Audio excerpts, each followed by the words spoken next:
नमस्कार विद्यार्थी मित्रो, आज आपण सहकार या विषयातील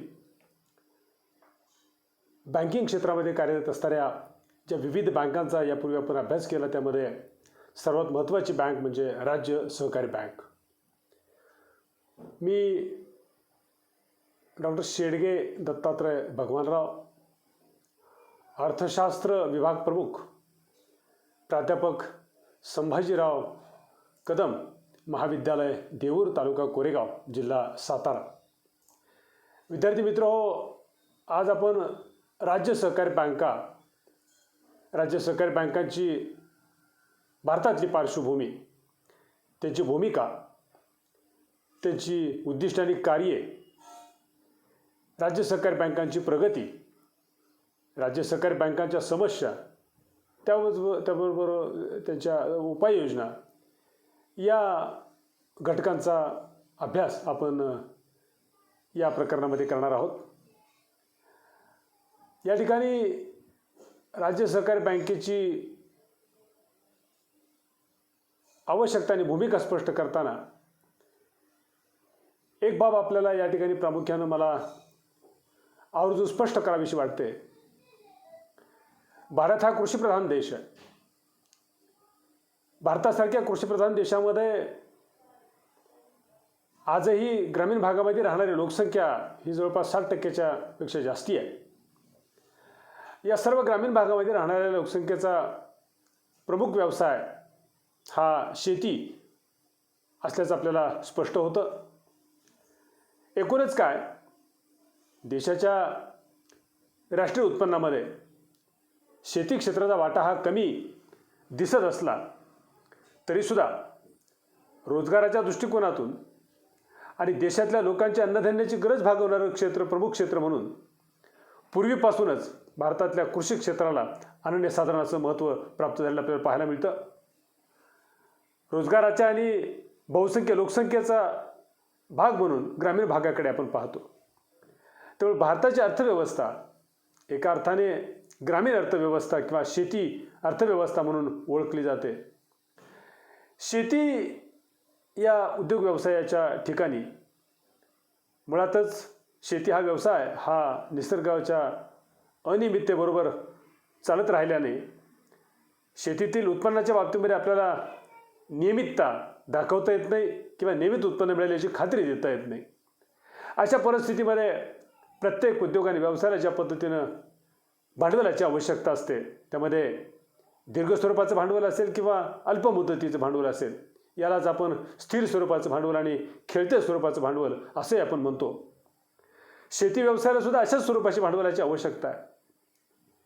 शेतीमध्ये काम करणारा शेतकरी हा शेतीमध्ये अनियमित स्वरूपाचं मिळणारं उत्पन्न, त्याचबरोबर शेतमालाला बाजारपेठेमध्ये मिळणारी अयोग्य किंमत किंवा किंमत मिळण्यामध्ये असणारा जो असंदर्भित भाग आपल्याला पाहायला मिळतो, नियमित स्वरूपाचं उत्पन्न शेतकऱ्याला मिळेल याची शाश्वती देता येत नाही। अशा परिस्थितीमध्ये शेतीसाठी आवश्यक असणारं भांडवल उभं करण्याची ताकद ह्या शेतकऱ्यांच्यामध्ये नसते। पूर्वापार चालत आलेला हा व्यवसाय असताना सुद्धा शेतकऱ्यांचे उत्पन्नाच्या भूमिकेतून जेव्हा आपण पाहतो त्यावेळेला शेतकऱ्यांचं स्वातंत्र्यपूर्व कालखंडामध्ये आणि स्वातंत्र्योत्तर कालखंडामध्ये सुद्धा अनेक सावकार व्यापारी भांडवलाला आड करून त्याची शोषण करताना, त्याची पिळवणूक करताना आपल्याला पाहायला मिळतं।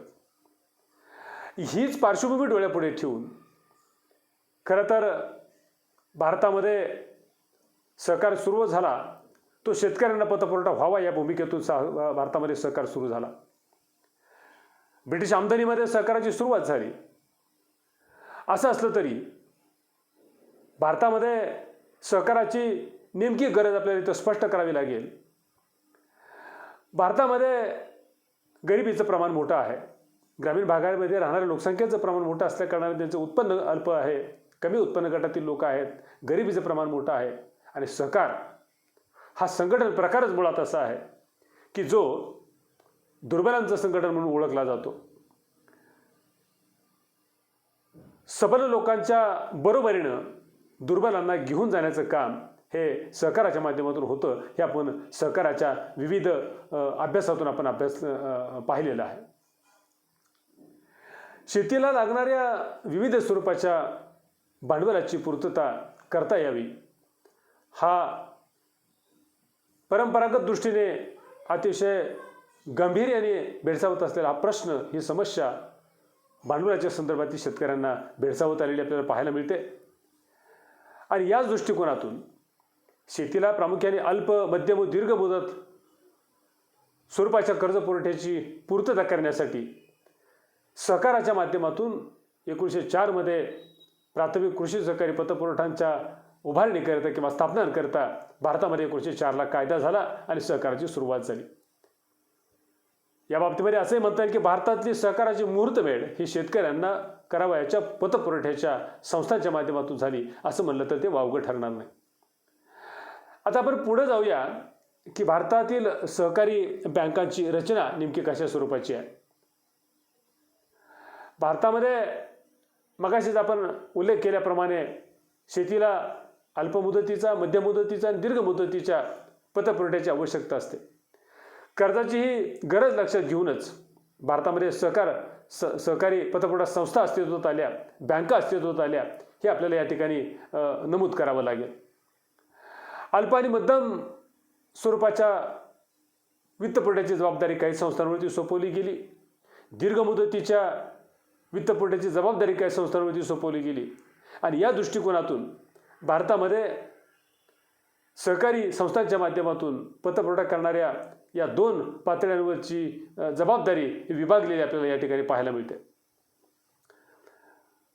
अल्प व मध्यम मुदत कर्जासाठी सहकारी पतपुरवठा रचना ही भारतामध्ये त्रिस्तरीय असून त्यामध्ये ग्रामीण पातळीवर जिल्हा मध्यवर्ती सहकारी बँका आणि राज्य किंवा केंद्रीय स्तरावरती राज्य सहकारी बँका या 3 स्तरीय रचनेत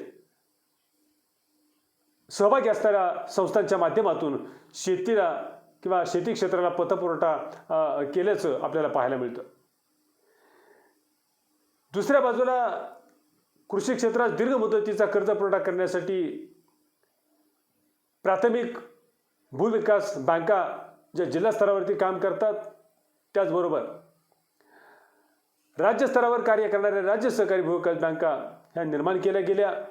यांचंही कामकाज पूर्णपणे सहकाराच्या माध्यमातून चालवून शेतकऱ्यांना लागणारा दीर्घ मुदतीचा, अल्प मुदतीचा आणि मध्यम मुदतीचा कर्ज पुरवठा करणारी व्यवस्था ही त्रिस्तरीय रचनेतून उभी केलेली आपल्याला या ठिकाणी पाहायला मिळतं.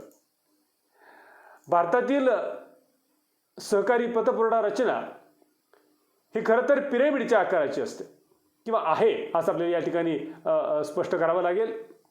भारतातल्या सहकारी पतपुरवठा त्रिस्तरीय रचनेच्या पिरॅमिडमध्ये राज्य सहकारी बँक ही सर्वोच्च संस्था म्हणून मानली जाते.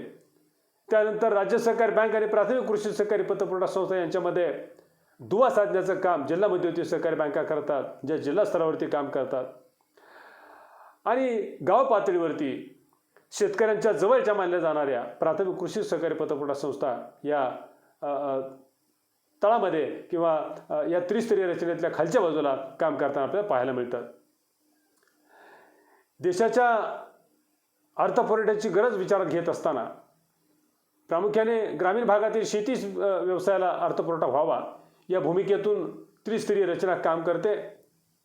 ग्रामीण सहकारी संस्था म्हणून प्राथमिक कृषी सहकारी पतपुरवठा संस्थांचं कार्यक्षेत्र हे एक किंवा अनेक खेडे असू शकतात. याची मर्यादा खरं तर अशी आहे, 500 लोकसंख्या असणाऱ्या खेड्यामध्ये आणि ती किमान मर्यादा आहे ती 500 ते 3000 लोकसंख्या असणाऱ्या खेड्यांमध्ये एक बँक काम करते, एक प्राथमिक कृषी सहकारी पतपुरवठा संस्था काम करते. याचबरोबर जिल्हा पातळीवरती कार्य करणारी जिल्हा मध्यवर्ती सहकारी बँकेचं कार्यक्षेत्र हे जिल्ह्यापुरतं मर्यादित असतं. जिल्ह्यातील सर्व सहकारी पतपुरवठा संस्था त्याचबरोबर इतर सर्व सहकारी संस्थांना वित्त पुरवठा करण्याची जबाबदारी ही जिल्हा मध्यवर्ती सहकारी बँकेवरती येऊन पडते. याचाच अर्थ जिल्हा मध्यवर्ती सहकारी बँकेचं कार्यक्षेत्र हे जिल्ह्यापुरते मर्यादित असते. राज्य स्तरावरती काम करणारी राज्य सहकारी बँक ही राज्याच्या सहकार क्षेत्राचं नेतृत्व करते. म्हणूनच या बँकेला शिखर बँक म्हणूनही ओळखले जाते. अशा पद्धतीची त्रिस्तरीय रचना आपल्याला या ठिकाणी पाहायला मिळते. यानंतर राज्य सहकारी बँक सहकारी पतपुरवठा व्यवस्थेमध्ये त्रिस्तरीय रचनेत शिखर स्तरावर कार्य करणारी बँक म्हणून हिला ओळखलं जातं. या बँकेचा उद्देश आपल्याला इथं स्पष्ट करावा लागेल. रिझर्व्ह बँक आणि नाबार्ड मार्फत शेती क्षेत्रासाठी आणि अल्प उत्पन्न गटातील अल्पभूधारक भूमिहीन याही लोकांकरिता ज्या विविध योजना राबवल्या जातात, जी वेगवेगळ्या प्रकारची आर्थिक मदत पोचवली जाते, ही आर्थिक मदत खऱ्या अर्थाने राज्य सहकारी बँकांच्या मार्फत जिल्हा मध्यवर्ती सहकारी बँकांकडून प्राथमिक कृषी पतपुरवठा संस्थांच्या द्वारे प्रत्यक्ष शेतकऱ्यापर्यंत ह्या योजना आणि योजनांचा लाभ पोहोचवण्याची जबाबदारी ही राज्य सहकारी बँकांवरती येऊन पडते. प्रत्येक राज्याचं नेतृत्व करत असताना राज्यातल्या सहकाराच्या माध्यमातून शेतीसारख्या आणि शेतकऱ्यांच्या अल्प उत्पन्न गटातील गरीब आणि कायमस्वरूपी अडचणीत असणाऱ्या या लोकसंख्येच्या वर्गाला हातभार देण्याचं काम हे राज्य सहकारी बँकांकडून होत असलेलं आपल्याला पाहायला मिळतं. राज्य सहकारी बँकांच्या एकूणच स्थापनेकडे आणि कार्याकडे आपण वळूया. त्याची भूमिका नेमकी काय याकडे आपण वळूया. राज्य सहकारी बँक राज्य पातळीवर कार्य करणे, सहकारी पतपुरवठा चळवळीतील सर्वोच्च संस्था म्हणून या बँकेचा उल्लेख हा केला जातो. राज्यातील सर्व मध्यवर्ती सहकारी बँका या राज्य सहकारी बँकेच्या सभासद असतात. मध्यवर्ती सहकारी बँका आणि भांडवल बाजार यांच्यामध्ये योग्य समन्वय साधण्याची जबाबदारी ही राज्य सहकारी बँकांवरती असते. सर्व सहकारी संस्थांच्या कारभारामध्ये सुसूत्रता राखणं, त्यांच्यावर नियंत्रण ठेवणं, त्यांना योग्य ठिकाणी मार्गदर्शन करणं यासारखी कार्य खरं तर राज्य सहकारी बँकांना पार पाडावी लागतात. राज्यातली एक सहकारी संस्थांच्या स्तरावरती नेतृत्व करणारी संस्था म्हणून शिखर बँक म्हणून या संस्थेला काम करावं लागतं. यापूर्वीचा स्वातंत्र्यपूर्व कालखंडात थोडासा इतिहासाचा मागोवा आपण घेतल्यानंतर आपल्याला एक गोष्ट लक्षात येते. मॅक्लेगन समिती 1914 आणि मध्यवर्ती बँकेच्या चौकशी समितीने 1931 मध्ये सहकारी चळवळीच्या वाढीस खरं तर चळवळीच्या वाढीसाठी राज्यस्तरावरती एखादी शिखर सहकारी संस्था असावी अशा प्रकारच्या शिफारशी केल्या होत्या, अशा प्रकारची मतं मांडलेली होती. त्यानुसार नंतरच्या कालखंडामध्ये राज्य सहकारी बँकांची स्थापना विविध राज्यांमध्ये झालेली आपल्याला पाहायला मिळते. स्वातंत्र्यपूर्व कालखंडामध्ये याची सुरुवात झाली. स्वातंत्र्योत्तर कालखंडामध्ये वेगवेगळ्या प्रकारच्या समस्या जशा पुढे यायला लागल्या तसतशा राज्य सहकारी बँकांच्या भूमिकांमध्ये, कार्यांमध्ये, उद्दिष्टांमध्ये, त्याचबरोबर काम करण्याच्या पद्धतींमध्ये बदल केले गेले. अगदी त्याच पद्धतीने महाराष्ट्र राज्याच्या निर्मिती अगोदर आता महाराष्ट्रामध्ये काम करणारी महाराष्ट्र राज्य सहकारी बँक ही पूर्वी स्वातंत्र्यपूर्व कालखंडामध्ये ही मुंबई प्रांत सहकारी बँक म्हणून काम करत होती. महाराष्ट्राच्या निर्मितीनंतर म्हणजेच 1960 नंतर महाराष्ट्रासाठी बँक ऑफ महाराष्ट्राच्या ही बँक ही राज्य सहकारी बँक म्हणून ओळखली जाऊ लागली. या बँकेच्या कामकाजाचा भाग आपण जेव्हा विचारात घेतो त्यावेळेला एक गोष्ट आपल्याला इथं स्पष्ट करावी लागेल. राज्य सहकारी बँका हे राज्य पातळीवर कार्य करणाऱ्या संस्था म्हणून ओळखल्या जातात. राज्याच्या स्तरावरची मध्यवर्ती बँक म्हणून ही बँक करते. राज्यातल्या सर्व प्रकारच्या सहकारी संस्थांना पतपुरवठा करण्याची जबाबदारी राज्य सहकारी बँकेवरती आहे. ते प्रत्यक्ष किंवा अप्रत्यक्षरित्या राज्य सहकारी बँका ह्या पतपुरवठा करत असतात. खरं तर एका बाजूला प्राथमिक सहकारी संस्था आणि दुसऱ्या बाजूला नाणे बाजार यामध्ये समन्वय किंवा दुवा साधण्याचं काम राज्य सहकारी बँकांच्या माध्यमातून केलं जातं.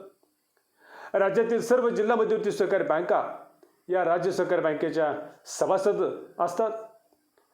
जिल्हा मध्यवर्ती सहकारी बँका या राज्य सहकारी बँकेकडून मिळालेल्या निधीचा विनियोग किंवा राज्य सहकारी बँकांकडून राबवल्या जाणाऱ्या योजना या शेतकऱ्यांच्यापर्यंत पोहोचवण्याची जबाबदारी ही जिल्हा मध्यवर्ती सहकारी बँकांवरती येऊन पडते.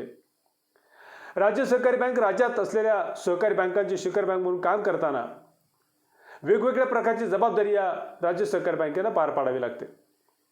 सध्या भारतात राज्य सहकारी बँका ह्या प्रत्येक राज्यामध्ये आपल्याला पाहायला मिळतात. मात्र एक गोष्ट आपल्याला इथं अभिमानानं स्पष्ट करावी लागेल की भारतामध्ये सुरू झालेल्या राज्य सहकारी बँकांमध्ये पहिल्यांदा महाराष्ट्र राज्य सहकारी बँकेचा नंबर लागतो. किंवा पहिल्यांदा महाराष्ट्र राज्य सहकारी बँक स्थापन झाली असं आपल्याला इथं अभिमानानं स्पष्ट करता येईल.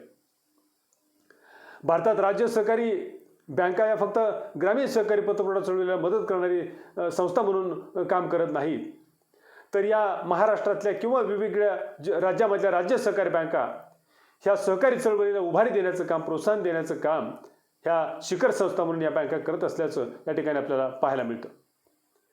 यानंतर आपण पाहणार आहोत राज्य सहकारी बँकांची उद्दिष्टे व कार्ये. राज्य सहकारी बँकांची उद्दिष्टे आणि कार्य पाहत असताना राज्य सहकारी बँका ह्या राज्यातील सर्व जिल्हा मध्यवर्ती सहकारी बँकांची बँक म्हणून काम करतात. तसेच राज्यातल्या सर्व सहकारी संस्थांचं नेतृत्व करणारी बँक म्हणून शिखर बँक म्हणून काम करते. राज्यातील वित्तीय साधनसामग्री गतिक्षम करणं व राज्यातील सहकारी क्षेत्रातील चळवळीला उभारी देण्याचं काम, प्रोत्साहन देण्याचं काम या राज्य सहकारी बँकेकडून केलं जातं. दुसरं उद्दिष्ट आणि कार्य स्पष्ट करते सहकार व सरकार यांच्यामध्ये समन्वय साधण्याचं काम हे राज्य सहकारी बँकांनी करायचं आहे. सहकार चळवळ विस्तारणं, सहकार चळवळीचा विकास करणं आणि यासाठी सरकारच्या माध्यमातून वेगवेगळ्या प्रकारच्या ज्या योजना राबवल्या जातात त्या योजनांच्या माध्यमातून सहकार चळवळीला प्रोत्साहन देण्याची जबाबदारी ही राज्य सहकारी बँकांवरती येऊन पडते.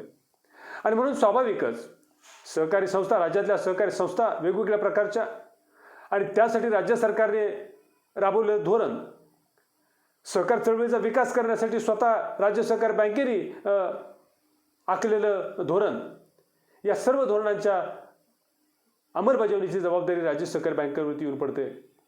आणि म्हणून राज्य सरकार आणि राज्यातला सहकार विभाग यांच्यामध्ये समन्वय साधण्याची जबाबदारी ही राज्य सहकारी बँकांवरती येते. तिसरं कार्य स्पष्ट करते राज्यातील सर्व सहकारी बँकांमध्ये पतपुरवठ्याबाबत समन्वय साधणं. खरं तर राज्यामध्ये जिल्हा मध्यवर्ती सहकारी बँका काम करतात, गाव पातळीवरती प्राथमिक कृषी सहकारी पतपुरवठा संस्था काम करतात, याशिवाय विविध ग्रामीण सहकारी बँका, नागरी सहकारी बँका ह्या काम करत असतात.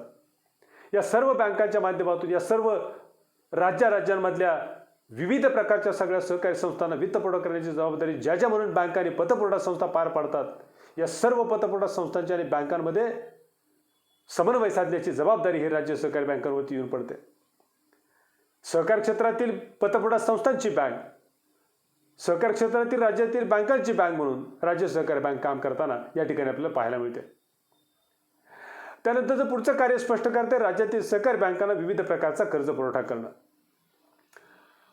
या अगोदरच्या कार्यामध्ये स्पष्ट आपण केल्याप्रमाणे राज्यातल्या सहकारी बँकांची बँक म्हणून जेव्हा काम करते, वित्तपुरवठा संस्थांची बँक म्हणून जेव्हा काम करते, त्यावेळेला स्वाभाविकपणे या सर्व वित्तपुरवठा संस्थांनी राज्यातल्या सर्व सहकारी बँका, सर्व सहकारी संस्था या कर्जासाठी राज्य सहकारी बँकांवरती अवलंबून असल्याचं आपल्याला पाहायला मिळतं. रिझर्व्ह बँकेने सहकारी चळवळीसाठी आखलेलं ध्येय धोरण आणि त्यासाठी नाबार्डच्या माध्यमातून केलेला वित्तपुरवठा हा राज्य सहकारी बँकांकडे सोपवला जातो. राज्य सहकारी बँका ह्या राज्यातल्या बँकांच्या माध्यमातून गाव पातळीवर अगदी काम करणारी प्राथमिक पतपुरवठा सहकारी संस्था असेल, अशा विविध स्वरूपाच्या संस्थांपर्यंत हा वित्तपुरवठा पोचवून लाभार्थ्याला त्याचा लाभ देण्याची जबाबदारी ही राज्य सहकारी बँका पार पाडताना आपल्याला पाहायला मिळतात. याचाच अर्थ असा की राज्यामधल्या सर्व बँकांना वित्तपुरवठा संस्थांना सहकारी तत्वावरती काम करणाऱ्या त्यांना कर्ज पुरवठा करण्याची जबाबदारी ही राज्य सहकारी बँकांना पार पाडावी लागते. पाचवं सर्वात महत्त्वाची जबाबदारी राज्य सहकारी बँकांवरती येऊन पडते ती म्हणजे ग्रामीण भागाच्या विकासासाठी लक्ष केंद्रित करणं. या अगोदरच्या प्रास्ताविकामध्येच आपण याची चर्चा केली होती. भारत हा खेड्यांचा देश म्हणून ओळखला जातो. भारत खेड्यात राहतो असं म्हटलं जातं, कारण मोठी लोकसंख्या ही शेतीवरती प्रत्यक्ष आणि अप्रत्यक्षपणे जवळपास 65 ते 70% लोकसंख्या ही प्रत्यक्ष आणि अप्रत्यक्षरित्या शेती आणि शेतीलगतच्या उद्योगधंद्यांवरती अवलंबून असलेलं आपल्याला पाहायला मिळतं. आणि म्हणून ग्रामीण भागाचा विकास करायचा असेल तर ग्रामीण भागामध्ये काम करणाऱ्या कोणत्या मोठ्या संस्था आहेत तर त्यामध्ये सहकारी संस्था आहेत. विविध स्वरूपाच्या सहकारी संस्था, त्यामध्ये प्राथमिक कृषी पतपुरवठा संस्था असतील, दूध सहकारी संस्था असतील, कापूस सहकारी संस्था असतील, फळ भाजीपाला सहकारी संस्था असतील, विविध कार्यकारी सेवा सहकारी सोसायटीच्या प्राथमिक सहकारी पतपुरवठा संस्थांच्या बरोबर काम करतात, खरेदी विक्री संघ असतील, त्याचबरोबर वेगवेगळ्या प्रकारच्या प्रक्रिया संस्था असतील.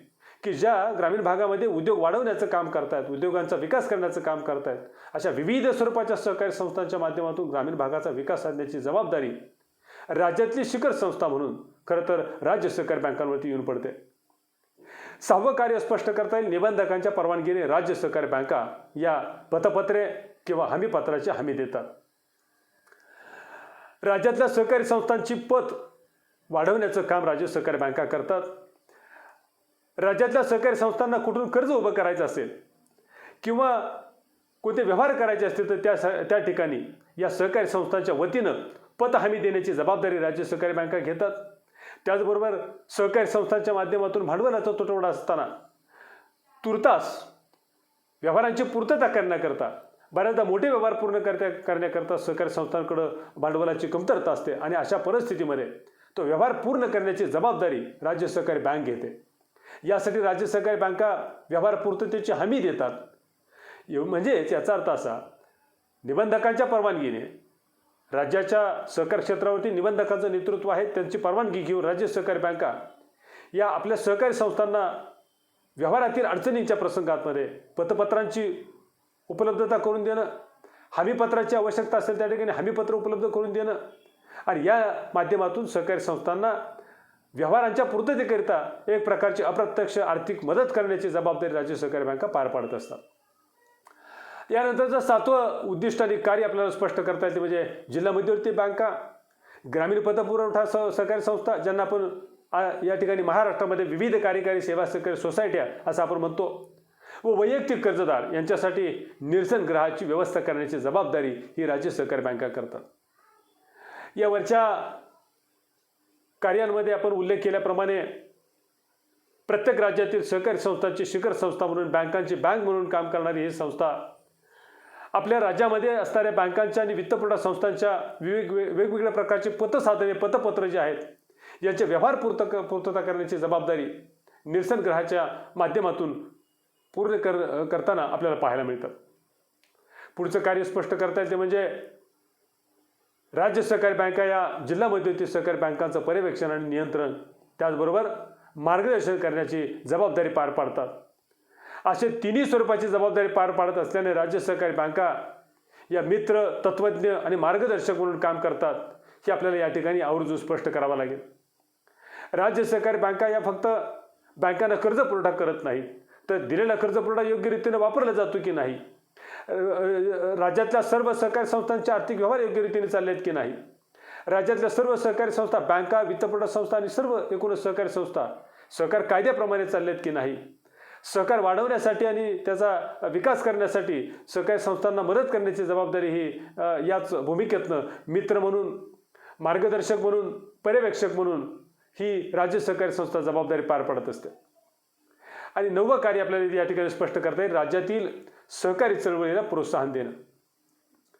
राज्यामध्ये वेगवेगळ्या व्यवसायाच्या माध्यमातून वेगवेगळ्या संधी ज्या ठिकाणी अल्प उत्पन्न गटातील लोकांना उपलब्ध करून देता येतील त्या संधी उपलब्ध करून देण्यासाठी सहकारी संस्थांचा वापर कसा होईल, सहकारी संस्थांची वाढ कशी होईल, सहकारी संस्थांचा विकास कसा होईल, सहकारी संस्था या अलीकडच्या खाजगीकरण, उदारीकरण आणि जागतिकीकरणाच्या प्रक्रियेमध्ये कशा टिकून राहतील, त्यांची स्पर्धा क्षमता कशी वाढेल यासाठीचं प्रोत्साहन देण्याची जबाबदारी राज्य सहकारी बँकांवरती येऊन पडते. आणि सर्वात शेवटचं कार्य आपल्याला स्पष्ट करता येते म्हणजे राज्यात आवश्यक तेथे शाखा किंवा विभागीय कार्यालय स्थापन करून सहकाराला प्रोत्साहन देण्याचं, प्रेरणा देण्याचं काम, मार्गदर्शन करण्याचं काम राज्य सहकारी बँकांनी करावं. अशा स्वरूपाची उद्दिष्ट आणि कार्य पाहिल्यानंतर राज्य सहकारी बँकेचं महत्त्व या ठिकाणी आपल्याला स्पष्ट होतं. यानंतर आपण पाहणार आहोत राज्य सहकारी बँकांचे स्वरूप. राज्य सहकारी बँकांचं स्वरूप स्पष्ट करण्यासाठी किंवा समजून घेण्यासाठी आपल्याला राज्य सहकारी बँकांचं सभासदत्व नेमकं कोणाला मिळतं हे समजून घेऊया. राज्य सहकारी बँकांच्या सभासदत्व देण्याच्या पद्धतीचे 2 प्रकारात वर्गीकरण केलं जातं. एक म्हणजे काही राज्य सहकारी संस्था या फक्त त्याच राज्यातील जिल्हा मध्यवर्ती सहकारी बँकांना सभासदत्व देतात आणि दुसरं राज्य सहकारी संस्था या सहकारी बँका, पतसंस्था, सहकारी संस्था, वैयक्तिक सभासद व राज्य सरकार यांनाही सभासदत्व देतात. अशा प्रकारची सभासदत्वाच्या अटी वेगवेगळ्या राज्यांमध्ये वेगवेगळ्या असल्याचं आपल्याला पाहायला मिळतं किंवा निदर्शनास येतं. यानंतर आपण पाहणार आहोत ती म्हणजे भांडवली रचना. राज्य सहकारी बँका यांची भांडवलाची उभारणी नेमकी कशा पद्धतीने होते, हा भाग जेव्हा आपण डोळ्यापुढे ठेवतो तेव्हा ही बँक भाग भांडवलाची विक्री करून भांडवलाची उभारणी करत असताना आपल्याला पाहायला मिळतात. इतर सर्व सहकारी संस्थांप्रमाणे आपले भाग विक्री करून भांडवलाची उभारणी या संस्था करतात. साधारणपणे हे सर्व सहकारी संस्था, जिल्हा मध्यवर्ती सहकारी बँका, राज्य शासनास हे विक्री केले जातात आणि त्या माध्यमातून खरं तर भांडवलाची उभारणी ही केली जाते. व्यापारी बँकिंग संस्थांप्रमाणे सभासद आणि बिगर सभासद व्यक्ती व संस्थांच्या ठेवी या बँकेमध्ये स्वीकारल्या जातात. कर्जरोख्यांची विक्री करूनही अनेकदा निधी गोळा करण्याचं काम राज्य सहकारी बँका अलीकडे करताना आपल्याला पाहायला मिळतात. त्याचबरोबर नाबार्ड, राज्य सरकार आणि त्याचबरोबर रिझर्व्ह बँकेकडून कर्ज घेऊन आपली वित्तीय गरज पूर्ण करण्याची जबाबदारी या राज्य सहकारी बँका पार पाडतात. ही भांडवली रचना पाहिल्यानंतर आपण पाहणार आहोत ती म्हणजे राज्य सहकारी बँकेचं संचालक मंडळ म्हणजेच व्यवस्थापन मंडळ. राज्य सहकारी बँकेच्या संचालक मंडळाचा जेव्हा विचार करतो त्यावेळेला सहकार क्षेत्रामध्ये कोणतीही सहकारी संस्था चालवण्याकरिता लोकशाही पद्धतीचा अवलंब केला जातो किंवा हे तत्त्व सांभाळलं जातं हे आपल्याला विदित आहे. राज्य सहकारी बँकांचा कारभार हा सुद्धा सभासदांमधून निवडून दिलेल्या संचालक मंडळामार्फत चालवला जातो. हे संचालक मंडळ राज्यातील सर्व जिल्हा मध्यवर्ती सहकारी बँकांचं प्रतिनिधी आणि इतर सभासद संस्थांचे प्रतिनिधी हे राज्य सरकारच्या प्रतिनिधींसोबत निवडून आलेले असतात. या संचालक मंडळाकडून अध्यक्ष व उपाध्यक्षांची निवड केली जाते. ही निवड खरं तर 5 वर्षासाठी असते. दैनंदिन कामकाज पाहण्यासाठी वेगवेगळ्या प्रकारच्या विभागांकरिता व्यवस्थापकांची नेमणूक केली जाते. याचबरोबर राज्य सहकारी बँकेचा प्रमुख व्यवस्थापक म्हणून, महाव्यवस्थापक म्हणूनही ही जबाबदारी स्वतंत्रपणे सोपवली जाते. राज्य सहकारी बँकांमध्ये विविध प्रकारच्या उपसमित्या तयार केल्या जातात. या उपसमित्यांच्या माध्यमातून मग ती शेती समिती असेल, ते औद्योगिक समिती असेल, ते विविध सहकारी प्रक्रिया संस्था समिती असेल, अशा वेगवेगळ्या प्रकारची समित्या नेमून राज्य सहकारी बँकेच्या कामकाजाला सुनियोजित पद्धतीने हाताळण्याचं काम या व्यवस्थापन मंडळाकडून केलं जातं. या सर्व वेगवेगळ्या समित्यांच्या माध्यमातून राज्य सहकारी बँकांच्या विकासाला गती दिली जाते. या संचालक मंडळाचा कार्यकाल 5 वर्षाचा असतो आणि सर्व घटकातील राज्यातल्या सहकारी संस्थांच्या प्रतिनिधींचा समावेश हा संचालक मंडळामध्ये असतो. हे या ठिकाणी आपल्याला लक्षात घ्यायला पाहिजे. आता आपण पुढे जाणार आहोत म्हणजे राज्य सहकारी बँकांची प्रगती आपण अभ्यासणार आहोत. राज्य सहकारी बँकांची प्रगती अभ्यासत असताना आपल्या पुढे मार्च 2018ची आकडेवारी उपलब्ध आहे. रिझर्व्ह बँक ऑफ इंडियाने प्रकाशित केलेल्या वेगवेगळ्या प्रकारच्या अहवालामध्ये आणि राष्ट्रीय स्तरावरून सहकाराची आकडेवारी जी प्रसिद्ध होते त्या माध्यमातून आपल्याला ही आकडेवारी समोर येताना पाहायला मिळते. 2018 अखेर अखंड देशभरामध्ये 32 ह्या राज्य सहकारी बँका कार्यरत असल्याचं आपल्याला पाहायला मिळतं.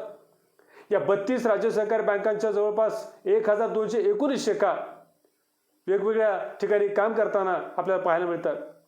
ह्या सर्व शाखांमध्ये कशा पद्धतीने वाढ होत गेली, कशा पद्धतीने घट होत गेली, हाही भाग आपण पुढे पाहणार आहोत. राज्य सहकारी बँकांचे मेंबर्स म्हणजे सभासदांची संख्या जर आपण विचारात घेतली तर एकूण सभासदांची संख्या आहे 6,76,006.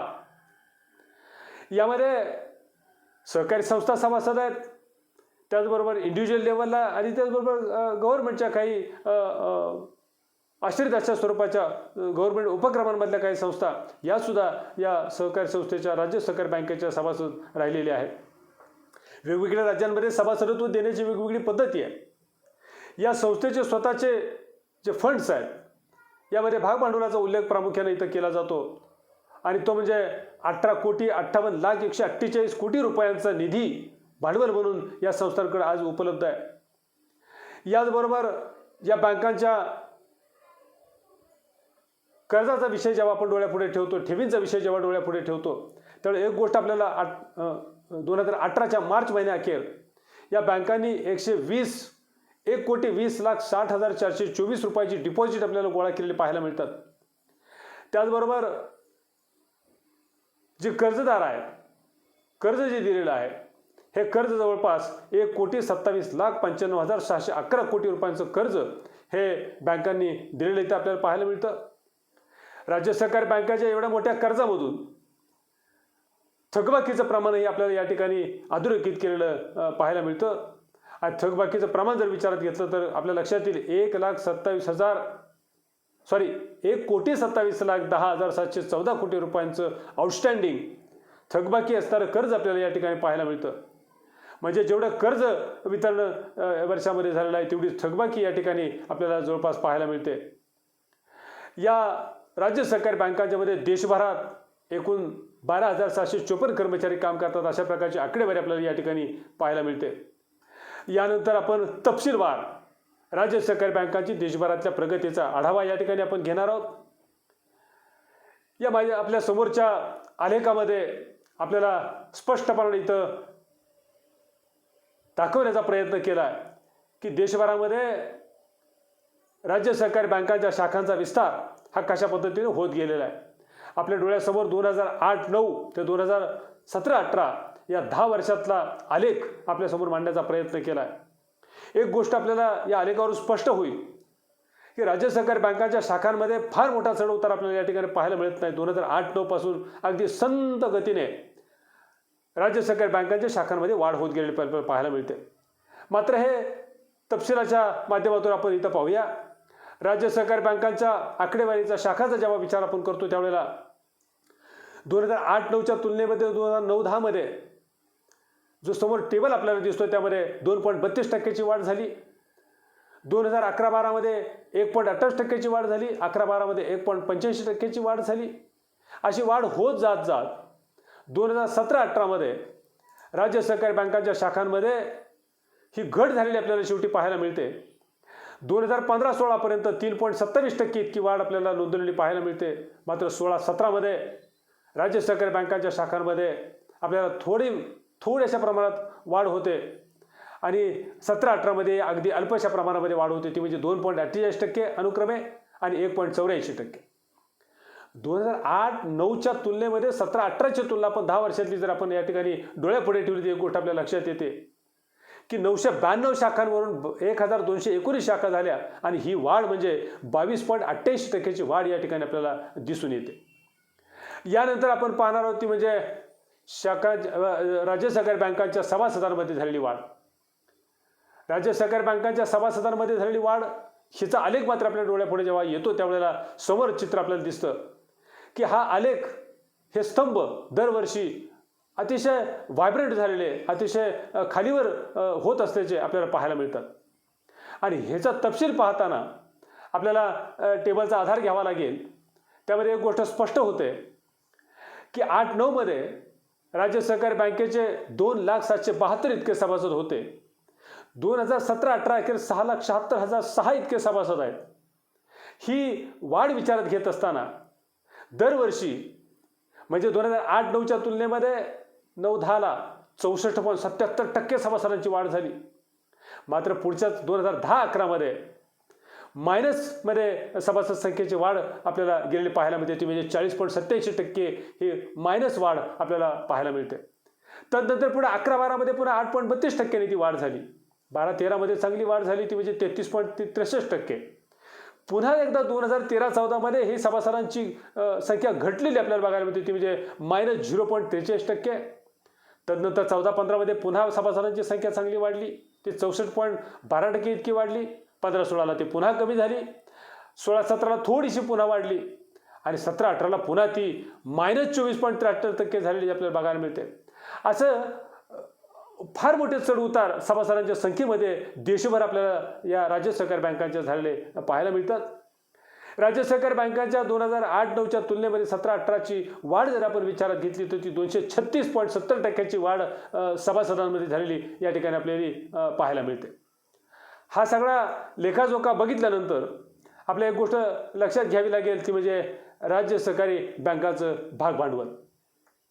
राज्य सहकारी बँकांच्या भागभांडवलाच्या आलेखावरती जेव्हा आपण लक्ष टाकतोय त्यावेळेस एक गोष्ट आपल्याला प्रकर्षाने इथं जाणवते. 2008-09 पासून सातत्याने नियमितपणे अगदी 2017-18 पर्यंत हा आलेख, हा स्तंभ आलेख हा एकसारखा वाढत गेलेला आपल्याला पाहायला मिळतो. काही वर्षांचा अपवाद वगळता कमी जास्त वाढ भाग भांडवलामध्ये दिसते आणि याचा भाग आपल्याला तपशिलामध्ये जाऊन खालच्या टेबलमध्ये आपल्याला पाहता येईल. तो म्हणजे 2008-9 मध्ये राज्य सहकारी बँकांचं एकूण भाग भांडवल देशातल्या 1390 कोटी रुपयांचं होतं. वास्तविक पाहता हेच भाग भांडवल पुढे 2017-18 मध्ये 5278 कोटी रुपयांपर्यंत वाढलेलं आपल्याला पाहायला मिळतं. दरवर्षीची जी वाढ आहे ती 17%, 26%, 10%, 25%, 21% अशा स्वरूपाची वाढ 2014 पर्यंत झालेली आपल्याला समोरच्या टेबलमध्ये पाहायला मिळतं, समोरच्या तक्त्यामध्ये आपल्याला पाहायला मिळतं. आणि याचबरोबर 2015-16 नंतर मात्र ही भाग भांडवलातील वाढ ही अल्प प्रमाणामध्ये होत असल्याच्या वेळी आपल्या लक्षात येतं. ते म्हणजे 15-16 मध्ये 5.27%, 16-17 मध्ये 4.34% आणि 17-18 मध्ये 8.76% इतकी वाढ झालेली आपल्याला पाहायला मिळते. एकूण जेव्हा 2008-9च्या तुलनेचा विचार आपण करतो 2017-18 मध्ये काय नेमकी वाढ झाली ती 279.71% भाग भांडवलामध्ये राज्य सहकारी बँकांच्या देशभरातल्या वाढ झालेली या ठिकाणी आपल्याला पाहायला मिळतं. यानंतर आपण पाहणार आहोत राज्य सहकारी बँकांकडे जमा होणाऱ्या ठेवी. राज्य सहकारी बँकांकडे जमा होणाऱ्या ठेवींचा आलेख ज्यावेळेला आपण पाहतो या आलेखामध्ये सुद्धा चढउतार दिसतो, मात्र तो थोड्या प्रमाणामध्ये पाहायला मिळतो. प्रत्येक वर्षी राज्य सहकारी बँकांकडे येणाऱ्या ठेवींमध्ये कमी जास्त प्रमाणामध्ये वाढ आणि घट झालेली आपल्याला पाहायला मिळते. आणि पाहण्यासाठी आपल्याला याच आलेखाचा तक्ता आपल्याला पाहता येईल. तो तक्ता असं स्पष्ट करतो 2008-9 मध्ये 71,315 कोटी रुपयांच्या ठेवी राज्य सहकारी बँकांकडे होत्या. 2017-18 अखेर याच ठेवी 1,20,704 कोटी रुपयांच्या ठेवी या राज्य सहकारी बँकांकडे होत्या. मात्र इथे एक गोष्ट आपल्याला लक्षात घ्यावी लागेल. मगाशीच मी म्हटल्याप्रमाणे आलेखामध्ये आपल्याला स्पष्ट होतं अगदी जी स्तंभामध्ये होणारी जी वाढ आणि घट आहे ती थोड्या प्रमाणात जरी असली तरी मात्र त्यामध्ये व्हेरिएशन आहे हे आपल्याला या ठिकाणी दिसून येतं.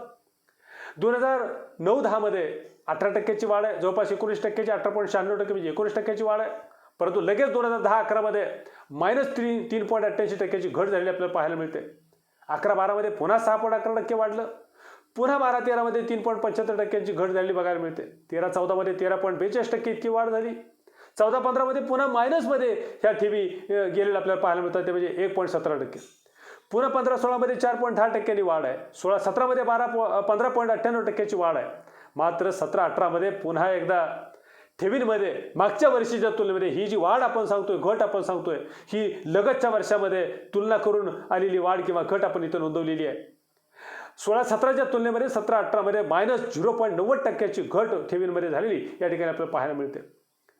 राज्य सहकारी बँका ज्या देशभर काम करतात त्या सहकारी बँकांच्या ठेवींचा विचार आपण जेव्हा करतो त्याचा 8-9शी तुलना करताना 17-18 मध्ये 69.11% वाढ या राज्य सहकारी बँकांच्या ठेवींमध्ये झालेली आपल्याला या ठिकाणी पाहायला मिळते. यानंतर आपण पाहणार आहोत तो भाग म्हणजे राज्य सहकारी बँकांनी केलेलं कर्ज वितरण. राज्य सहकारी बँकांच्या कर्ज वितरणाच्या आलेखाकडे जेव्हा आपण पाहतो त्यावेळेस एक गोष्ट आपल्या लक्षात येईल. 2013-14 पर्यंत सातत्यपूर्ण 2008-9 ते 2013-14 पर्यंत राज्य सहकारी बँकांनी केलेलं कर्ज वितरण हे सतत वाढत गेलेलं आपल्याला बघायला मिळतं. आलेखामधल्या स्तंभांवरून आपल्याला चित्र लक्षात येतं.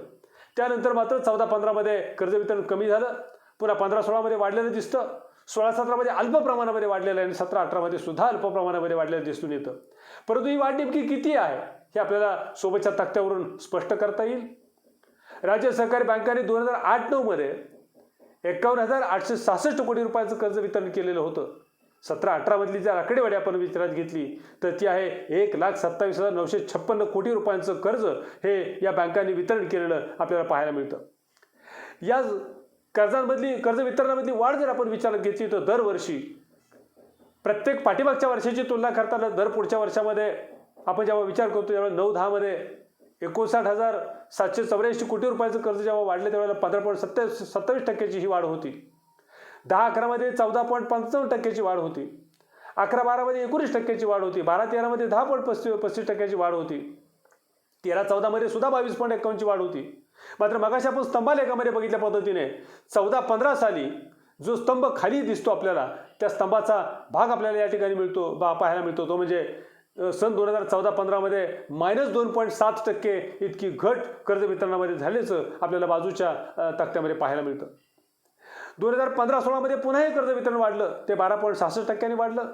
16-17मध्ये वाढलं, मात्र अत्यंत अल्प प्रमाणामध्ये वाढलं, जे आपल्याला स्तंभालेखामध्ये सुद्धा या ठिकाणी पाहायला मिळतं. आणि 17-18मध्ये सुद्धा अल्प प्रमाणामध्ये वाढ झाली. ती 16-17मधली वाढ आहे 0.73%ची आणि 17-18मधली कर्ज वितरणातली वाढ आहे 4.42%ची. लगतच्या वर्षाची जेव्हा आपण तुलना करतो त्यावेळेला ह्या वाढी आणि घटीचा संदर्भ आपण जेव्हा घेतो त्यावेळेला फार मोठा बदल काही राज्य सहकारी बँकांच्या कर्ज वितरणामध्ये झाला आहे असं आपल्याला म्हणता येणार नाही. मात्र 2008-9ची जेव्हा तुलना आपण करतो 2017-18च्या कर्ज वितरणाच्या आकडेवारी बरोबर, त्यावेळेला आपल्याला लक्षात येतं की या 10 वर्षामध्ये 146.70%ची कर्ज वितरण वाढवलेलं राज्य सहकारी बँकांनी आपल्याला पाहायला मिळतं. एकूणच काय, राज्य सहकारी बँकांनी ठेवीमध्ये केलेली प्रगती, भागभांडवलामध्ये केलेली प्रगती, त्याचबरोबर बँका सभासदांमध्ये केलेली वाढ, बँकांच्या शाखा वाढवण्यामध्ये किंवा त्यांच्या विस्तारामध्ये केलेली वाढ, हेही या ठिकाणी आपण पाहिलेलं आहे. आता आपण पाहणार आहोत ज्या पद्धतीनं बँका कर्ज वितरण करतात त्या पद्धतीनं बँका वेगवेगळ्या ठिकाणी जी गुंतवणूक करतात त्या गुंतवणुकीचा आढावा आपण थोडक्यामध्ये घेऊया. राज्य सहकारी बँका ज्या वेगवेगळ्या प्रकारची गुंतवणूक वेगवेगळ्या ठिकाणी करत असतात त्या गुंतवणुकीचा आलेख आहे आपल्याला थोडासा चढ उताराच्या स्वरूपामधला पाहायला मिळतोय. आणि ही चढ उतार नेमकी कशा स्वरूपाची आहे हे आपल्याला एका तक्त्यावरून पाहता येईल. ह्या तक्त्याचा जेव्हा आपण अभ्यास करतो त्यावेळेला 2009-10मध्ये 2008-9च्या तुलनेत 24%ची वाढ दिसते. 10-11मध्ये घट दिसते 3.51%ची, पुढे 11-12मध्ये वाढ दिसते 3.39%ची. अशी वाढ होत होत जाऊन 2013-14मध्ये 15.87% इतकी गुंतवणूक राज्य सहकारी बँकांनी वाढवलेली आपल्याला या ठिकाणी पाहायला मिळते. 14-15मध्ये मात्र राज्य सहकारी बँकांची गुंतवणूक ही -7.8% इतकी कमी झालेली बघायला मिळते. सलगच्या वर्षामध्ये 15-16मध्ये ती आणखी कमी होऊन 3.66% आणखी कमी होते. म्हणजेच 14-15 आणि 15-16 या 2 वर्षामध्ये राज्य सहकारी बँकांनी केलेली गुंतवणूक ही मायनस असल्याचं आपल्या निदर्शनास येतं. 16-17मध्ये त्यामध्ये वाढ झाली 21%ची आणि पुन्हा एकदा 17-18मध्ये ही गुंतवणूक कमी झाल्याचं आपल्याला बघायला मिळतं. 16-17च्या तुलनेमध्ये ती 11.49%ची गुंतवणूक कमी होत असल्याचं आपल्याला सोबतच्या तक्त्यामध्ये बाजूच्या तक्त्यामध्ये आपल्याला पाहायला मिळतं. 2008-9च्या तुलनेचा जेव्हा विचार आपण करतो तेव्हा 17-18पर्यंत गुंतवणुकीमध्ये काय वाढ नेमकी झाली याचा आकडेवारी जर आपण काढली तर आपल्या लक्षात येईल की 47.79%ची वाढ ही 2008-9च्या तुलनेमध्ये 2017-18मध्ये झाल्याचं आपल्या निदर्शनास येतं. यानंतर आपण सर्वात महत्त्वाचा सहकारी बँका कोणत्याही वित्त संस्था असतील सहकारी बँका असतील या बाबतीमध्ये अतिशय जिव्हाळ्याचा प्रश्न किंवा सहकारी संस्थांच्या अस्तित्वाचा प्रश्न निर्माण करणारी जी बाब येते ती म्हणजे सहकारी बँकांची थकबाकी. राज्य सहकारी बँकेच्या थकबाकीचा सुद्धा आढावा जेव्हा आपण घेतो त्यावेळेला एक गोष्ट आपल्या इथं प्रकर्षानं जाणवते. सातत्यानं 2008-9 पासून 2017-18पर्यंत राज्य सहकारी बँकांची थकबाकी ही सातत्यपूर्ण वाढत गेलेली आपल्याला बघायला मिळते. आणि ही थकबाकी वाढण्याची जी कारणं आहेत ती अनेक स्वरूपाची कारणं आहेत, त्याचा वेगळा विचार आपल्याला करता येईल. मात्र राज्य सहकारी बँकांची थकबाकी नेमकी किती वाढली याचा जर आढावा घ्यायचा झाला तर या सोबतच्या तक्त्यामध्ये बाजूच्या तक्त्यामध्ये आपल्याला दिसून येईल. 2009-10मध्ये 6.28%ची थकबाकी वाढली, 10-11मध्ये 35%ची थकबाकी वाढली, 11-12मध्ये 16%, 12-13मध्ये 7%, 13-14मध्ये 22%. ही टक्केवारी ही वाढतच गेलेली आपल्याला बघायला मिळते. दरवर्षी थकबाकी वाढताना आपल्याला पाहायला मिळते. थकबाकी वाढण्याचं प्रमाण दर वर्षागणिक 15-16 नंतर थोडं कमी झालं. आता ते कमी होताना 12%वरून 6%वरती आलं, 6%वरून 3%वरती आलं. आणि अशा पद्धतीचं हे थकबाकीचं प्रमाण देशातलं जेव्हा राज्य सहकारी बँकांचं आपण पाहतो तर एक गोष्ट आपल्याला मान्यच करावी लागेल. राज्य सहकारी बँका या प्रामुख्याने ग्रामीण भागामध्ये आणि त्यातल्या त्या शेतकरी गटाला हे कर्ज पुरवठा करणारी संस्था म्हणून ओळखली जाते. त्यामुळे शेतीच्या माध्यमातून होणारी कर्ज परतफेड हे अनियमित स्वरूपाची राहते आणि ह्या अनियमित स्वरूपाच्या कर्जफेडीचा परिणामच राज्य सहकारी बँका असतील, जिल्हा मध्यवर्ती सहकारी बँका असतील, प्राथमिक कृषी सहकारी पतपुरवठा संस्था असतील यांच्या थकबाकीमध्ये सातत्यपूर्ण वाढ जेव्हा आपल्याला पाहायला मिळते त्याच्या पाठीमागचं कारण अगदी सुस्पष्टपणे आपल्याला दिसून येतं. 2008-9ची तुलना करताना 2017-18 पर्यंत राज्य सहकारी बँकांची थकबाकी किती वाढली तर 175.12% इतकी थकबाकी या राज्य सहकारी बँकांची वाढल्याचं आपल्याला निदर्शनास येतं. यानंतर आपण पाहणार आहोत राज्य सहकारी बँकांच्या आणखी काही एका वेगळ्या आकडेवारीची माहिती आपल्या डोळ्यापुढे आपण घेणार आहोत. ती म्हणजे राज्य सहकारी बँकांच्या मध्ये कर्मचाऱ्यांची संख्या नेमकी किती आहे. राज्य सहकारी बँकांच्या वेगवेगळ्या माहितीचा जेव्हा आधार आपण घेतो त्यावेळेला रोजगाराचा प्रश्न या जिल्हा मध्यवर्ती सहकारी बँका असतील, प्राथमिक कृषी सहकारी पतपुरवठा असतील, राज्य सहकारी बँका असतील, राज्यामध्ये काम करणाऱ्या प्रक्रिया सहकारी संस्था असतील, याचबरोबर खरेदी विक्री सहकारी संस्था असतील, फळबाग सहकारी संस्था असतील, अशा विविध प्रकारच्या सहकारी संस्थांमध्ये फार मोठ्या प्रमाणामध्ये रोजगार ग्रामीण भागातील बेकार युवकांना उपलब्ध करून देण्याची जबाबदारी खरं तर या सहकारी संस्थांनी पार पाडली आहे. आणि म्हणूनच भारतभरातल्या राज्य सहकारी बँकांच्यामध्ये किती कर्मचारी आहेत याचा आढावा आपण या सोबतच्या आलेखामध्ये घेतलेला आपल्याला पाहायला मिळतो. 2008-9 मध्ये एक बाब इथं आपल्याला प्रकाशानं जाणवेल आलेखाकडं नजर टाकल्यानंतर. देशामध्ये बेकारांची संख्या दरवर्षी वाढताना आपल्याला पाहायला मिळते. प्रत्येक उद्योग आणि व्यवसाय क्षेत्रातून कामगार संख्या कपात होताना, कामगार संख्या कमी होताना आपल्याला पाहायला मिळते. खरं तर एका बाजूला आर्थिक विकास होत असताना रोजगाराच्या संधी वाढल्या पाहिजेत, परंतु या वाढणाऱ्या लोकसंख्येचा प्रमाण आणि वाढणाऱ्या रोजगाराच्या संधी यांचं विषमता जर आपल्या डोळ्यापुढे घेतली तर आपल्या गोष्ट लक्षात येईल की दिवसेंदिवस हे रोजगाराच्या संधी कमी होत आहेत, कामगारांची संख्या कमी होती आहे. अशा पद्धतीची स्थिती आपल्याला या ठिकाणी पाहायला मिळते सोबतच्या आलेखावरून. सोबतचा आलेख आणखी स्पष्ट करण्याकरिता आपल्याला पुढे जाता येईल तो म्हणजे आलेखावरून ही आकडेवारी आपल्याला पाहता येईल. 2008-9च्या तुलनेमध्ये 2009-10 मध्ये 6.18% कर्मचारी राज्य सहकारी बँकांचे देशभरातले कमी झाले. 2010-11 मध्ये 2.38% कर्मचारी कमी झाले. 2011-12 मध्ये पुन्हा 1.30%, पुन्हा ते 12-13 मध्ये 10.38%. असे सगळे कर्मचारी कमी होत असताना आशादायक चित्र निर्माण झालं ते म्हणजे 13-14 मध्ये 2013-14 मध्ये 10.3% इतके कर्मचाऱ्यांची संख्या वाढल्याचं आपल्याला पाहायला मिळतं. वास्तविक पाहता तदनंतर पुन्हा एकदा कर्मचाऱ्यांची संख्या कमी होणारं चित्रच पुन्हा अगदी स्पष्ट झालं. 14-15 मध्ये पुन्हा 4.85% कमी झालं. 15-16 मध्ये 1.82% वाढ दिसते, मात्र ती खूपच अल्प प्रमाणामधली आहे. 16-17 मध्ये पुन्हा 59.59% इतकी घट झाली. 17-18 मध्ये पुन्हा ती 1.34% घट कर्मचाऱ्यांच्या मध्ये झाल्या बघायला मिळते. 2008-9ची तुलना जेव्हा आपण 2017-18ची करतो म्हणजे एकूण 10 वर्षातला कालखंड विचारात घेऊन जेव्हा आपण ही आकडेवारी वाढीची आणि घटीची मांडतो त्यावेळेला वेगवेगळ्या परिमाणांच्या माध्यमातून जेव्हा ह्या लेखाजोखा आपण इथं घेतो तेव्हा कर्मचाऱ्यांच्या बाबतीमध्ये ही बाब आपल्याला सुस्पष्टपणे दिसते. ती म्हणजे 2008-9च्या तुलनेमध्ये 17-18 पर्यंत राज्य सहकारी बँकांच्या माध्यमातून देशभरात -15.13% घट झालेली आपल्याला बघायला मिळते. आणि हे अशा स्वरूपाचं चित्र सहकारी संस्थांच्या माध्यमातून आपल्या समोर आलेलं आपल्याला पाहायला मिळतं. राज्य सहकारी बँकेच्या इत्थंभूत घेतलेल्या या माहितीच्या आढाव्यानंतर आपण जाणार आहोत ते राज्य सहकारी बँकांच्या समस्यांकडे. राज्य सहकारी बँकांच्या समस्यांचा जेव्हा विचार आपण करतो त्यावेळेला सहकारी संस्थांपुढे सर्वसामान्य ज्या समस्या उभ्या ठाकलेल्या असतात त्या समस्या तर राज्य सहकारी बँकेसमोर सुद्धा आहेतच. कारण सहकारी संस्थांपुढे ज्या अनेक प्रकारच्या समस्या परंपरागत समस्या म्हणून ओळखल्या जातात, या समस्यांच्या मध्ये भांडवल टंचाई असेल, गैरव्यवस्थापन असेल, राजकारणाचा हस्तक्षेप असेल, प्रशिक्षित कर्मचारी आणि अधिकाऱ्यांचा अभाव असेल, ह्या सगळ्या सर्वसामान्य समस्यांचा उल्लेख आपण सातत्यानं करत असतो. परंतु या ठिकाणी राज्य सहकारी बँकांना आपल्या आपल्या कार्यक्षेत्रामध्ये वेगवेगळ्या राज्यांमध्ये खरं तर राज्य सहकारी बँकांनी चांगली कामगिरी केलेली पाहायला मिळते. परंतु हे योगदान देत असताना, ही प्रगती साधत असताना राज्य सहकारी बँकांना ज्या अडचणी आलेल्या आहेत किंवा येतात त्या अडचणींचा थोडक्यामध्ये आढावा आपण घेणार आहोत. त्यातली पहिली अडचण म्हणजे ठेवी संकलनामधलं अपयश. मगाशीच आकडेवारी आपण पाहिलेली आहे की राज्य सहकारी बँकांना व्यापारी बँकांच्या तुलनेमध्ये फार काही चांगल्या पद्धतीच्या ठेवी संकलित करता आल्यात असं नाही. आणि म्हणून बँक व्यवसायाच्या आवश्यकतेनुसार या ठेवी अपूर्ण राहिल्या की स्वाभाविकच भांडवल टंचाई निर्माण होते.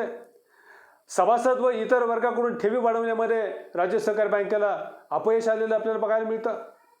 बँकांना कर्जासाठी यामुळे अर्थातच नाबार्ड किंवा मध्यवर्ती बँकेकडे अवलंबून राहावं लागतं.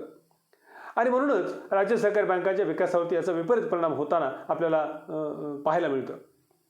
दुसरी अडचणीचा भाग दोष जेव्हा स्पष्ट करतो तो म्हणजे भांडवल टंचाई. सर्व सहकारी संस्थांच्या पुढे असणारी ही सर्वसामान्य समस्या आहे. राज्य सहकारी बँकांच्या भाग भांडवलात वाढ होत असलेलं जरी चित्र आपल्याला दिसत असलं तरी ती वाढ ही समाधानकारक नाही आहे. आणि भांडवल बाजारातून भांडवल उभारणीमध्ये हे फार मोठं यश या बँकांना आलेलं आपल्याला पाहायला मिळत नाही. हे अपयशी ज्यांच्या पदरी पडलेलं दिसून येतं.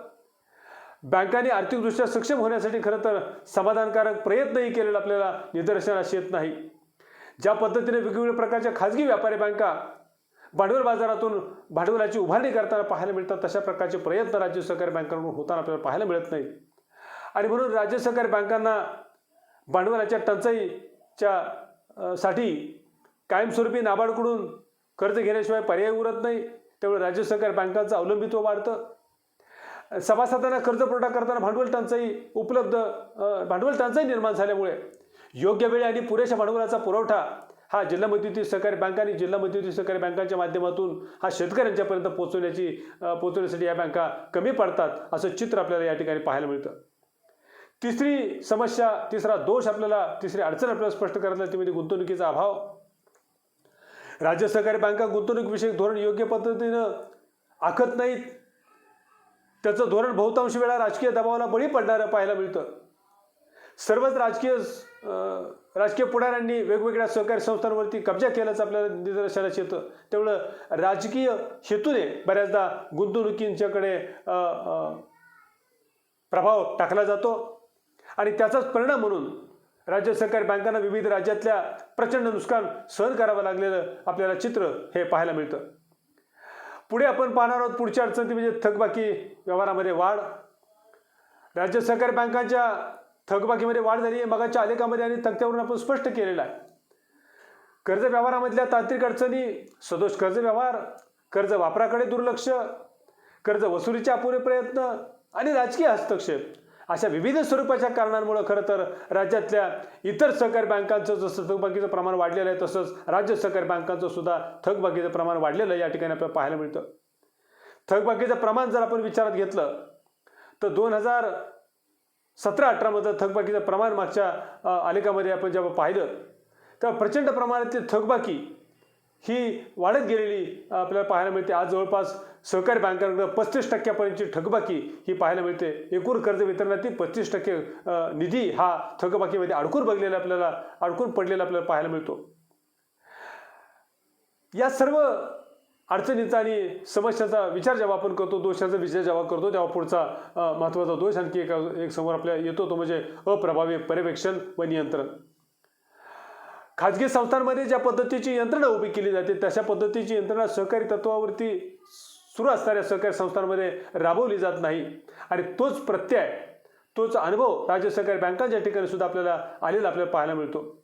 खरं तर राज्य सहकारी बँक ही राज्यातील सर्व सहकारी संस्थांचं नेतृत्व करणारी शिखर संस्था म्हणून काम करते आणि हे काम करत असताना राज्य सहकारी बँकेची जबाबदारी अर्थातच वाढते. मात्र ही जबाबदारी जेव्हा वाढते त्यावेळेला राज्य सहकारी बँकांना सहकार कायद्याच्या माध्यमातून जेवढे अधिकार मिळायला पाहिजे होते तेवढे अधिकारही मिळाले नसल्याचं आपल्या लक्षात येतं आणि याचा दुष्परिणाम म्हणूया आपण याचा परिणाम त्याच्या व्यवहारावर नियंत्रण ठेवण्याचे कार्य हे राज्य सहकारी बँका हे पुरेशा ताकदीनं करू शकलेल्या नाहीत असं चित्र आपल्याला या ठिकाणी पाहायला मिळतं. परंतु राज्य सहकारी बँकांकडे असेल किंवा अन्य कोणत्याही सहकारी संस्थांकडे असेल, खाजगी बँकांकडे जशा पद्धतीचा अनुभवी, प्रशिक्षित आणि तज्ज्ञ अशा पद्धतीचा जो कर्मचारी वर्ग, व्यवस्थापकीय वर्ग राहतो, तो व्यवस्थापकीय वर्ग आणि कर्मचारी वर्ग राज्य सहकारी बँकांकडे नसल्याचं किंवा त्यांचा अभाव असल्याचं आपल्याला चित्र पाहायला मिळतं. राज्यातील सहकारी संस्थांवर त्यामुळे योग्य नियंत्रण ठेवलं जाऊ शकत नाही. त्यांच्या व्यवहारांची पडताळणी करणं शक्य होत नाही आणि वेळोवेळी आर्थिक व्यवहारांवरती अंकुश न ठेवल्यामुळे गैरव्यवहारांना वाव मिळतो आणि यातून अनेक संस्था त्या डबघाईला येऊन बंद पडलेल्याचं चित्र आपल्याला पाहायला मिळतं. एकूणच काय तर प्रभावी पर्यवेक्षण आणि नियंत्रणाची ही जबाबदारी राज्य सहकारी बँकांवरती शिखर बँक म्हणून मोठ्या प्रमाणामध्ये येऊन पडते आणि ती सांभाळण्याची जबाबदारी खरं तर या बँकांनी योग्य रीतीनं सांभाळली नाही असंच चित्र या ठिकाणी आपल्याला नोंद करावे लागेल किंवा स्पष्ट करावं लागेल. यानंतरचा दोष आणि अडचण आहे ती म्हणजे कर्ज व्यवहारातील अयोग्यता. राज्य सहकारी बँका या सभासद संस्थांची आर्थिक स्थिती लक्षात न घेताही काही वेळेला कर्ज पुरवठा करतात. असा कर्ज पुरवठा करताना खरं तर कर्ज व्यवहारांच्या निकषांचं तंतोतंत पालन करणं हे अपेक्षित असतं आणि त्यामुळे बऱ्याचदा राजकीय पुढाऱ्यांच्याकडून अशा कर्ज वितरणासाठीचा दबाव हा राज्य सहकारी बँकांवरती आलेला आपल्याला पाहायला मिळतं. अनेक राज्यातल्या बँकांच्या थकलेल्या कर्जाच्या प्रकरणांच्या माध्यमातून, अनेक न्यायालयीन प्रकरणांच्या माध्यमातून वेगवेगळ्या कर्ज प्रकरणांचा उलगडा जेव्हा आपल्या लक्षात येतो त्यावेळेला त्या राज्यातील राजकारण्यांचा त्यामध्ये हस्तक्षेप असल्याचं चित्र आपल्याला वेगवेगळ्या प्रसारमाध्यमांच्या माध्यमातून पाहायला मिळतं. असं असताना सुद्धा राज्य सहकारी बँकांनी मात्र कर्ज दिल्यानंतर कर्ज वसुलीसाठी जेवढे जाणीवपूर्वक प्रयत्न करायला पाहिजे तेवढे प्रयत्न केल्याचं आपल्याला पाहायला मिळत नाही. म्हणजेच वसुलीकडे दुर्लक्ष करणं, संस्थेच्या सभासदांकडे थकबाकी असताना देखील पुन्हा पुन्हा त्यांना कर्ज पुरवठा करणं, म्हणजे पात्रता नसणाऱ्या कर्जदारांना सुद्धा कर्ज पुरवठा किंवा त्या संस्थांना कर्ज पुरवठा केलेलं आपल्या राज्य सहकारी बँकांनी पाहायला मिळतं. आणि या सगळ्याचा परिपाक म्हणून, या सगळ्याचा परिणाम म्हणून राज्य सहकारी बँकांना फार मोठ्या प्रमाणामध्ये नुकसान सहन करावं लागतंय. मोठ्या प्रमाणातल्या बुडीत कर्जांचं प्रमाण या माध्यमातून वाढलेलं आपल्याला पाहायला मिळतं. आणि अशा स्वरूपाची सर्व अडचण आणि दोष बघितल्यानंतर आपण पुढच्या दोषाकडे जाणार आहोत, म्हणजे वैयक्तिक कर्ज. राज्य सहकारी बँका ही शिखर बँक म्हणून काम करते, परंतु राज्य सहकारी बँका ह्या काही व्यक्तिगत स्वरूपातला सुद्धा कर्ज पुरवठा करताना आपल्याला पाहायला मिळतात. खरं तर रिझर्व्ह बँक ऑफ इंडियाने निर्देश दिलेले आहेत की शिखर बँकांनी काही व्यक्तिगत कर्ज पुरवठा करू नये, परंतु अशा संकेत असताना सुद्धा बऱ्याचशा देशातल्या राज्य सहकारी बँका हे निकष पायदळी उडवताना आपल्याला पाहायला मिळतात. परंतु याच्यामुळे होतं काय, याचा परिणाम म्हणून बँकांनी चुकीच्या लोकांना चुकीच्या पद्धतीने दिलेल्या कर्जामुळे बँकांच्या थकबाकीमध्ये वाढ होते आणि नुकसान मात्र त्या बँकांना सहन करावं लागतं. स्वाभाविकपणे त्या बँकांच्या असणाऱ्या सभासदांवरती ती नुकसानाची जबाबदारी पडते. आणि हा सगळा भाग हा राज्य सहकारी बँकांच्या दोषाचा किंवा अडचणीचा असल्याचं आपल्याला पाहायला मिळतं. पुढची अडचण आहे ती म्हणजे राजकीय हस्तक्षेप. राजकीय हस्तक्षेप, भांडवलाची टंचाई ही मगाशी आपण म्हटल्याप्रमाणे ही सर्वसामान्य सहकारी संस्थांची अडचण आपल्याला पाहायला मिळते किंवा दोष आपल्याला पाहायला मिळतो. मात्र राज्य सहकारी बँकेवरती हा दबाव राजकारणाचा हा फारच मोठ्या प्रमाणामध्ये असल्याचं आपल्याला पाहायला मिळतं. विविध राजकीय पक्षांच्या दावणीला काही सहकारी बँका बांधलेल्या आहेत की काय, अशा प्रकारची शंका निर्माण व्हावी अशी स्थिती आज आपल्याला देशभरातल्या काही राज्य सहकारी बँकांमध्ये पाहायला मिळते. राज्य सहकारी बँक या राज्यातील सहकारी चळवळीचं नेतृत्व करत असतात आणि याचाच फायदा राजकीय पुढारी आपल्या राजकीय पक्षासाठी करून घेण्याचा प्रयत्न करतात आणि म्हणून अशा राज्यस्तरावरती काम करणाऱ्या संस्थेवरती आपलं नेतृत्व असावं अशा प्रकारच्या प्रयत्नातून याही संस्थांचा गैरवापर करण्याचा प्रयत्न या संस्थांचा होतो. वास्तविक पाहता सहकार चळवळीमध्ये राजकीय लोकांचा हस्तक्षेप हा नसला पाहिजे अशा प्रकारचं तत्त्व सांगतं, सहकारी तत्त्व सांगतं. मात्र दिवसेंदिवस अनावश्यक पद्धतीचा हस्तक्षेप हा वाढत गेलेलाच आपल्याला पाहायला मिळतं. खरं तर सहकार चळवळ ही राजकीय चळवळ बनत चाललेली किंवा बनलेली चित्र आपल्याला देशामध्ये वेगवेगळ्या राज्यांमध्ये पाहायला मिळतं. आणि याचा विपरीत परिणाम होऊन सहकार चळवळ आणि संस्था ह्या डबघाईला आलेल्या पाहायला मिळतात, बंद पडलेल्या पाहायला मिळतात. आजची सहकाराची अधोगती जर असेल, याच्या पाठीमागे असलेल्या विविध कारणांचा जेव्हा आपण आढावा घेतो त्यावेळेला हे एक प्रमुख कारण आपल्याला त्या ठिकाणी पाहायला मिळतं, ते म्हणजे राजकारणाचा हस्तक्षेप. पुढच्या अडचणीकडे आपण जाणार आहोत, म्हणजे राज्य सहकारी बँकांवरती असणारं शासनावरती असणारं अवलंबित्व. राज्य सहकारी बँक ही शिखर बँक असूनही भांडवलासाठी नेहमीच टंचाईच्या काळामध्ये सरकारकडे कर्जासाठी पाठपुरावा करते, मागणी करते. अशा परिस्थितीमध्ये नाबार्डकडून असेल, रिझर्व्ह बँकेकडून असेल किंवा राज्य शासनाकडून असेल, हा भांडवलाचा आधार मिळावा, भांडवलासाठी वित्तपुरवठा व्हावा, यासाठी राज्य सहकारी बँका ह्या त्या राज्याच्या किंवा त्या केंद्र सरकारवरती अवलंबून असलेल्या आपल्याला पाहायला मिळतात. हे खरं तर प्रत्येक राज्य सहकारी बँकेचं आर्थिक कमकुवतपणाचं हे लक्षण आहे. खरं तर बँकांनी अवलंबित्व कमी करून आपली आर्थिक क्षमता वाढवून अर्थक्षम संस्था म्हणून काम करण्याची गरज असते. राज्य सहकारी बँक तर नेतृत्व करणारी शिखर संस्था म्हणून मानली जाते. या बँकेने सर्व बँकांना आदर्श घालून देण्याची खरं तर गरज आहे. या ठिकाणी राज्य सहकारी बँकांनी प्रामुख्याने खरं तर अर्थक्षम आणि सक्षम होण्याची गरज आहे. याचं अवलंबित्व प्रामुख्याने कमी व्हायला पाहिजे. मात्र असं होताना प्रत्येक राज्य सहकारी बँकांच्या ठिकाणी आपल्याला दिसत नाही. आपल्याला पुढच्या या सर्व दोषांचा भाग बघितल्यानंतर पुढच्या भागाकडे जायचं, तो म्हणजे या सर्व दोषांवरती काही उपाययोजना आहे का, ही उपाययोजना आपण इथं या ठिकाणी पाहणार आहोत. अगदी थोडक्यामध्ये राज्य सहकारी बँकांचा विकास करायचा असेल, राज्यातल्या सहकार चळवळ जर पुढे न्यायची असेल, राज्यातल्या सगळ्या सहकारी संस्थांचा विकास करायचा असेल तर राज्य सहकारी बँकांनी काही उपाययोजना करायला पाहिजेत किंवा राज्य सहकारी बँकांसाठी वेगवेगळ्या स्तरातून ज्या उपाययोजना करायला पाहिजेत त्याचा थोडक्यामध्ये आढावा आपल्याला घेता येईल. तो म्हणजे राज्य सहकारी बँकांनी खरं तर आपल्या शाखांमध्ये वाढ केली पाहिजे. शाखा राज्य सहकारी बँकांच्या वाढल्या तरच वेगवेगळ्या जिल्ह्यामध्ये असणाऱ्या वेगवेगळ्या संस्थांचा आणि त्याचा संबंध प्रस्थापित होऊ शकेल. शाखांमध्ये संस्थांमधला समन्वय वाढू शकेल आणि म्हणून राज्य सहकारी बँकांनी आपल्या शाखा ह्या वाढवल्या पाहिजेत. दुसरा उपाय सांगता येईल तो म्हणजे परिणामकारक पर्यवेक्षण व नियंत्रणाचं कार्य या संस्थांनी करायला पाहिजे. राज्य सहकारी बँक ही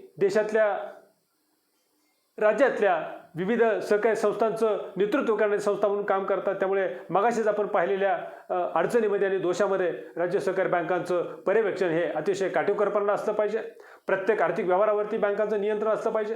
कारण कर्जपुरवठा केल्यानंतर त्याचा योग्य विनियोग होतो का, त्याची परतफेड का होत नाही, त्याच्या पाठीमागची कारणं कोणती आहेत, त्याच्यावरती काय उपाययोजना आपल्याला करता येईल, अशा स्वरूपाची सर्व खबरदारी खरं तर राज्य सहकारी बँकांनी या ठिकाणी घेणं या ठिकाणी अपेक्षित आहे. सभासद संख्येमध्ये वाढ करण्याची गरज आहे.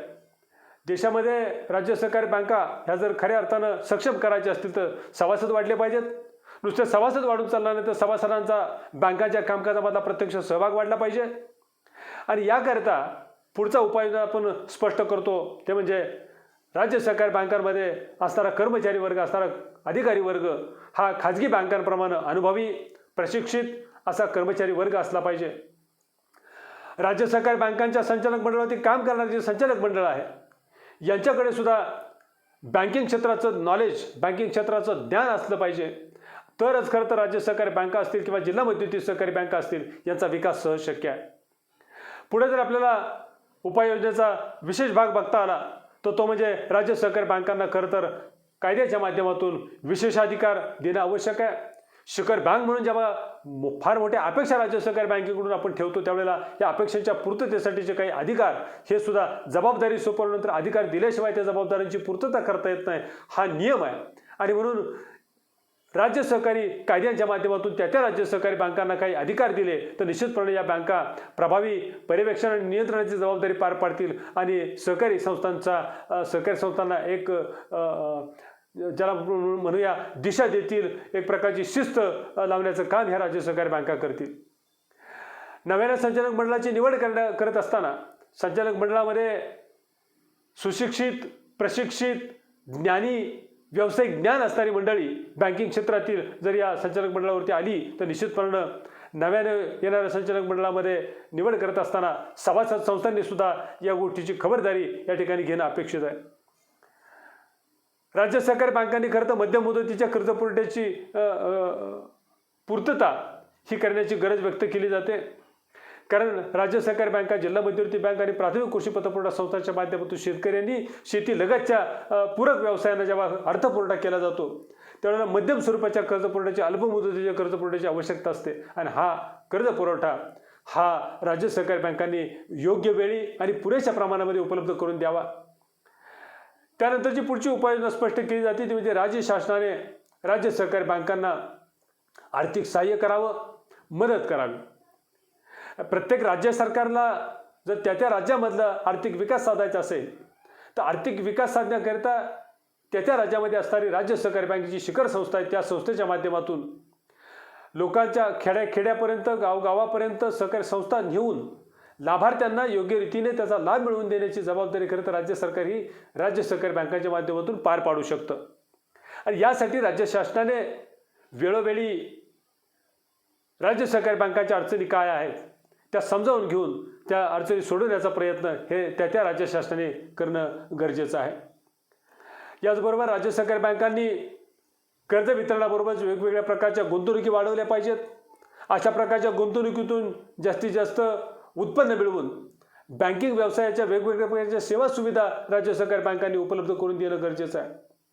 राज्यातल्या वेगवेगळ्या जिल्हा मध्यवर्ती सहकारी बँका असतील, नागरी सहकारी बँका असतील किंवा अन्य वेगवेगळ्या प्रकारच्या वित्तपुरवठा संस्था असतील यांच्या माध्यमातून खाजगी बँकांप्रमाणे वेगवेगळ्या प्रकारच्या सोयी आणि सुविधा जर उपलब्ध करून दिल्या तर आज जी सहकारी बँकांना खाजगी क्षेत्रातील बँकांच्या बरोबर स्पर्धा करावी लागते त्या स्पर्धेमध्ये कुठेतरी सहकारी बँका टिकू शकतील किंवा टिकून राहतील. अशा प्रकारचा स्वरूपामधला रचनेतला बदल हा राज्य सहकारी बँकांनी राज्यामध्ये घडवून आणणं हे गरजेचं आहे. बँकांचा कारभार हा शेवटी राजकारण विरहित असला पाहिजे. बँकांच्या कारभारामध्ये विनाकारण हस्तक्षेप जर राहिला तर निश्चितपणे बँका डबघायला येतील किंवा बँका अडचणीत येतील. अशा स्वरूपाची ही सगळी उपाययोजना बघितल्यानंतर एक गोष्ट आपल्याला इथं स्पष्ट करता येईल की राज्यातील आर्थिक विकास जर साधायचा असेल तर त्यासाठी ग्रामीण भागातला विकास साधला गेला पाहिजे. ग्रामीण भागाचा विकास साधायचा असेल तर ग्रामीण भागातला शेती आणि शेती लगतचा उद्योगधंदा याचा विकास करावा लागेल आणि याचा विकास करण्यासाठी आवश्यक असणारा भांडवलाचा पुरवठा हा योग्य वेळी आणि पुरेशा प्रमाणामध्ये जर पुरवला गेला तर निश्चितपणाने ग्रामीण भागाच्या विकासाला आणि त्याचबरोबर देशाच्या विकासाला हातभार लावला जाऊ शकतो. आणि यामध्ये प्रमुख भूमिका जी बजावणाऱ्या संस्था आहेत त्यामध्ये राज्य सहकारी बँकांची भूमिका अत्यंत महत्त्वाची अशी मानली गेलेली आहे. अशा स्वरूपात आपण राज्य सहकारी बँकांच्या स्थापनेपासून ते राज्य सहकारी बँकांच्या प्रगतीचा आढावा घेतल्यानंतर राज्य सहकारी बँकांच्या समस्या आणि उपाययोजनांपर्यंतचा लेखाजोखा आपण या ठिकाणी पाहिलेला आहे. धन्यवाद. या ठिकाणी आपण थांबतो आहोत. थँक्यू. आपले आभार.